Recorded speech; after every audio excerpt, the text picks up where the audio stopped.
প্রিয় শিক্ষার্থীবৃন্দ, তোমরা যারা 2025 সালের এসএসসি ভোকেশনাল ও দাখিল ভোকেশনালের শিক্ষার্থী রয়েছো, তাদের কিন্তু রুটিন প্রকাশিত হয়েছে। তো এই ভিডিওটিতে তোমরা রুটিন সম্পর্কে বিস্তারিত জানতে পারবে। সম্পূর্ণ ভিডিও কন্টিনিউ করো। তো এই যে তোমরা যে নোটিশটি দেখতে পাচ্ছ, তোমরা এখানে দেখতে পাচ্ছ যে 10 তারিখ তোমাদের পরীক্ষা হবে বাংলা 2। এটা এসএসসি ভোকেশনাল এবং দাখিল ভোকেশনাল। এবং এখানে তোমরা যে দেখতে পাচ্ছ পরীক্ষা আরম্ভ সকাল 10টা হতে। তো অবশ্যই এই ভিডিওটি সম্পূর্ণ দেখলে তোমরা বিস্তারিত বোঝা যাবে। তো এখানে উল্লেখ আছে, এত দ্বারা সংশ্লিষ্ট সকলের অবগতির জন্য জানানো যাচ্ছে যে 2025 সালের এসএসসি ভোকেশনাল ও দাখিল ভোকেশনাল নিম্নোক্ত সময়সূচি অনুযায়ী অনুষ্ঠিত হবে। বিশেষ প্রয়োজনে বোর্ড কর্তৃপক্ষ ও সময়সূচি পরিবর্তন করতে পারবেন। তো তোমাদের 10 তারিখ পরীক্ষা হবে বাংলা 2, এটি বৃহস্পতিবার। 13 তারিখ আত্মকর্মসংস্থান ও ব্যবসায় উদ্যোগ, এটা এসএসসি ভোকেশনাল এবং দাখিল ভোকেশনাল, এটি অনুষ্ঠিত হবে রবিবার। এবং 15 তারিখে এটি অনুষ্ঠিত হবে গণিত 2, এটি মঙ্গলবারে। তো এখানে অবশ্যই তোমরা তারিখগুলো মিলিয়ে নেবে। এখানে দেখতে পাচ্ছ 17 তারিখ আরবি 2, এটি শুধু দাখিল ভোকেশনালদের জন্য। এবং তোমরা এখানে দেখতে পাচ্ছ 20 তারিখ 20/4/2025 ইংরেজি 2, এটি এসএসসি ভোকেশনাল এবং দাখিল ভোকেশনাল। এবং এখানে তোমরা দেখতে পাচ্ছ 22/4/2025, এখানে তোমরা অবশ্যই তোমাদের যে সাবজেক্ট কোড এবং সাবজেক্ট রয়েছে, তো ভিডিওটি পজ দিয়ে তোমরা অবশ্যই এটি দেখে নেবে। তারপরেও তোমাদেরকে বলে দিচ্ছি 22 তারিখ তোমাদের পরীক্ষা হবে ধর্ম ও নৈতিক শিক্ষা 2, ইসলাম এবং হিন্দু, খ্রিস্ট, বৌদ্ধ বা তোমরা যে যে ধর্মের রয়েছে সেই ধর্মের পরীক্ষা হবে। তো এটি এসএসসি ভোকেশনাল এবং দাখিল ভোকেশনাল। এবং 24 তারিখ তোমাদের অনুষ্ঠিত হবে বৃহস্পতিবার 24/4/2025 বাংলাদেশ ও বিশ্ব পরিচয়। তারপর তোমাদের কোরআন ও মজিদ তাজবির, এটি হচ্ছে দাখিল ভোকেশনালদের জন্য। এবং তোমাদের 27/4/2025 পদার্থবিজ্ঞান 2, এটি সাবজেক্ট কোড 19/25 এবং এটি এসএসসি ভোকেশনাল এবং দাখিল ভোকেশনাল এর পরীক্ষা। এবং 29/4/2025 রসায়ন 2, এটি এসএসসি ভোকেশনাল এবং দাখিল ভোকেশনালের পরীক্ষা। এরপর তোমাদের যে পরীক্ষাটি অনুষ্ঠিত হবে সেটি হচ্ছে 4/5/2025 খ্রিস্টাব্দ রবিবার। এটি তোমাদের পরীক্ষা হবে ট্যাট 1 দ্বিতীয় পত্র। এবং তোমরা যে যে ট্যাডের রয়েছো তোমরা সেই ট্যাডের পরীক্ষাটি হয়ে থাকবে। এটি কিন্তু ট্যাট 1 দ্বিতীয় পত্র।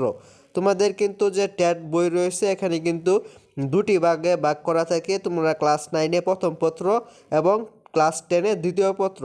অবশ্যই তোমরা ক্লাস 10-এ দ্বিতীয় পত্রের পরীক্ষা হবে।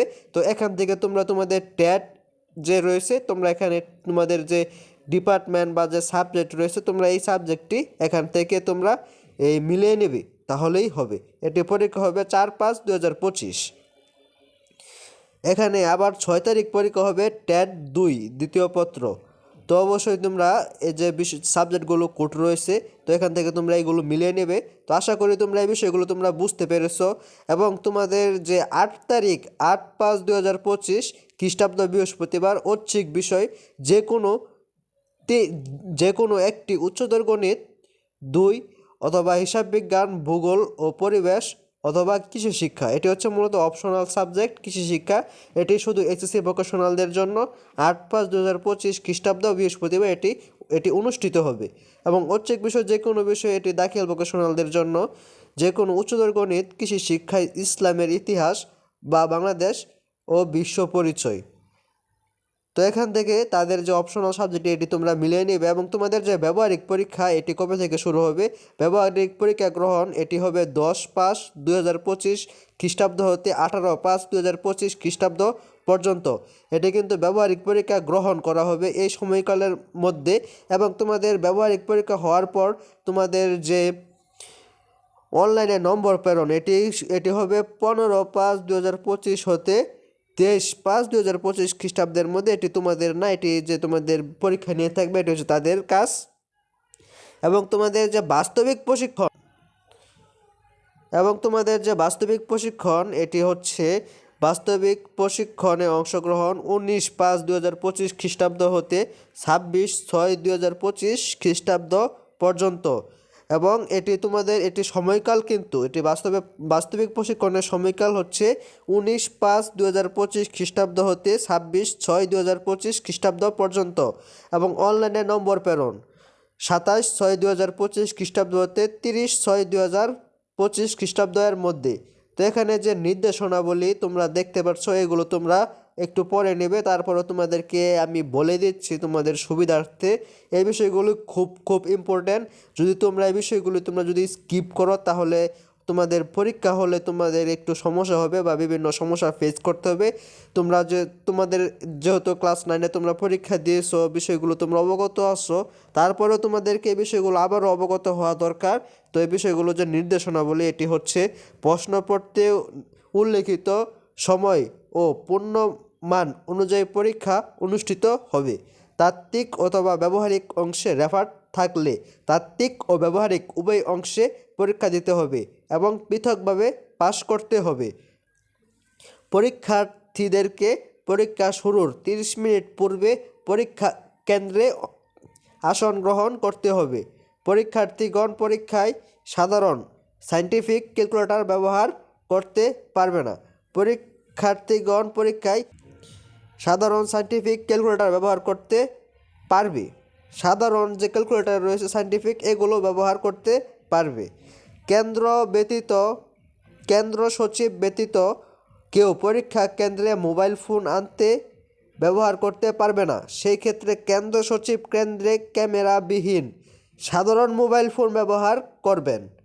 প্রত্যেক পরীক্ষার্থীর তাত্ত্বীয় ও ব্যবহারিক পরীক্ষায় উপস্থিতির জন্য একই হাজিরা শিট ব্যবহার করতে হবে। তোমাদের যে স্বাক্ষর করে থাকবে যে হাজিরা শিট রয়েছে, তোমাদের এটি কিন্তু তাত্ত্বিক এবং ব্যবহারিক যে পরীক্ষা রয়েছে এটি উপস্থিতির জন্য একই হাজিরা শিট ব্যবহার করা হবে। ব্যবহারিক পরীক্ষা স্ব কেন্দ্রে অনুষ্ঠিত হবে। কোনোভাবে পরীক্ষা শুরুর 30 মিনিট পূর্বে প্রশ্নপত্রের প্যাকেট খোলা যাবে না। কোনোভাবে পরীক্ষা শুরুর 30 মিনিটের পূর্বে প্রশ্নপত্রের যে প্যাকেট রয়েছে এটি খোলা যাবে না।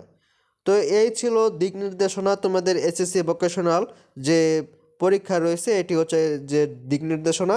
তোমাদের পরীক্ষা শুরু হবে সকাল 10টা হতে। অবশ্যই তোমরা সকাল 9:30-এর মধ্যেই তোমাদের যে প্রতিষ্ঠানে তোমাদের যে কেন্দ্রে তোমাদের পরীক্ষা অনুষ্ঠিত হবে, তোমরা সকলে কেন্দ্রে অবশ্যই স্ব অবস্থান করবে এবং তোমরা অবশ্যই তোমাদের মনস্থ স্থির রেখে মাথা ঠান্ডা রেখে তোমরা পরীক্ষা দিয়ে থাকবে। এবং তোমাদের জন্য শুভকামনা রইল এই আপডেট উইথ তাজমুল চ্যানেলের পক্ষ থেকে। অবশ্যই তোমরা পরীক্ষা ভালোভাবে দিবে, তোমাদের জন্য দোয়া রইল। তোমাদের জন্য অনেক অনেক শুভকামনা। তোমরা অবশ্যই পরীক্ষা ভালোভাবে দিয়ে থাকবে, অবশ্যই তোমাদের জন্য দোয়া রইল। তো ভিডিওটি যারা শেষ পর্যন্ত কন্টিনিউ করেছো তাদের সবাইকে অসংখ্য ধন্যবাদ। আর যারা এখন পর্যন্ত আমার এই চ্যানেলটি সাবস্ক্রাইব করো নাই, অবশ্যই এই চ্যানেলটি সাবস্ক্রাইব করে আমাদের সাথে থাকো। তো ধন্যবাদ ভিডিওটি শেষ পর্যন্ত দেখার জন্য। আল্লাহ হাফেজ।